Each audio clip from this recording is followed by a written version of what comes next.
On a warm summer weekend, the lake behind my home shimmered under the afternoon sun. It was the perfect day for friends and family to come over and enjoy a relaxing get-together. For years, I'd owned this stretch of land, including a private section of the lake that my family had purchased decades ago. It was peaceful, secluded, and entirely ours. At least, that's how it was supposed to be.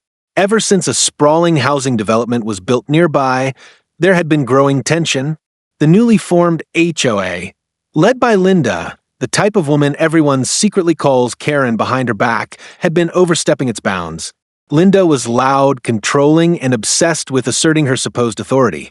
She seemed to think every blade of grass, every grain of sand, and every drop of water within a 5-mile radius was hers to control. For months, I'd been receiving friendly notices from the HOA about lake rules, even though my property was completely outside their jurisdiction. I ignored them because they had no legal standing. This wasn't an HOA-managed lake. It was mine, deeded and registered under my family's name. Still, I had a feeling Linda wasn't going to just walk away quietly.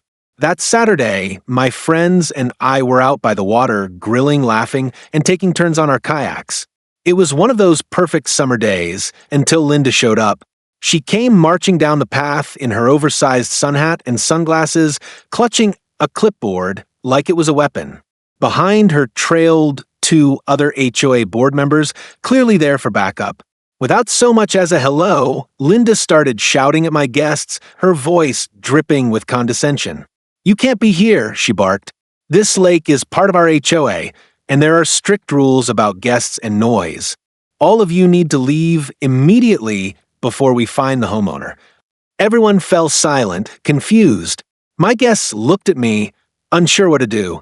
Linda strutted closer, acting like she was the sheriff in town. I took a deep breath and calmly stepped between her and my friends.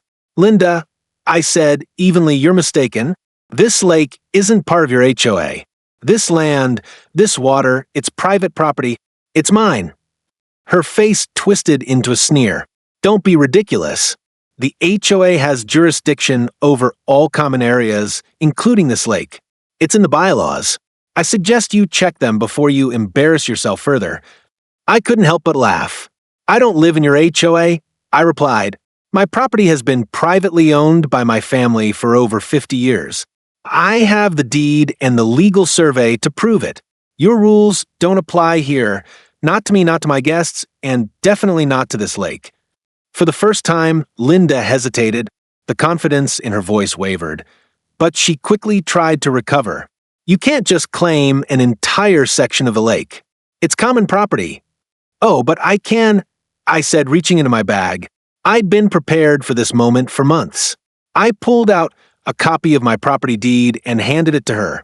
"This clearly shows my boundary lines, which include the shoreline and the water extending out 30 yards. Everything you see here is legally mine, and if you try to remove my guests or find me again, you will be trespassing." Linda's face went pale as she scanned the document. Her hands trembled slightly, but she wasn't ready to give up. "Well," she stammered, "we will see about this. The HOA's lawyer will." I cut her off sharply. "Good. Have your lawyer call me. But be prepared, because my attorney already has all the necessary paperwork. And just so you're aware, harassing my guests or attempting to enforce HOA rules on non-HOA property is a violation of state law." Behind her, the 2 board members exchanged uneasy glances. They clearly hadn't expected me to be this prepared. My friends, who had been quietly watching, finally relaxed as I added, "You have no authority here, Linda. This isn't your playground. It's my home, my lake, and my rules." Linda opened her mouth, but nothing came out. For once, she was speechless. Realizing she'd been defeated, she turned on her heel and stormed back up the path, muttering angrily under her breath. Her 2 companions followed, looking embarrassed and avoiding eye contact with anyone. After they were gone, one of my friends shook his head in disbelief. "Man, she really thought she owned this place." "Oh, she did," I said with a smirk. "And now she knows better." Over the next week, I received no more friendly notices. In fact, the HOA stopped contacting me entirely. I later learned that Linda had been quietly reprimanded by her own board after their lawyer confirmed everything I'd said was true. My land was private, untouchable by HOA bylaws, and Linda had overstepped in a big way.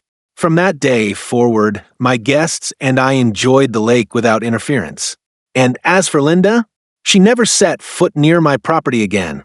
Sometimes the best way to deal with a self-proclaimed queen is to remind her who really owns the castle, and in this case, the lake.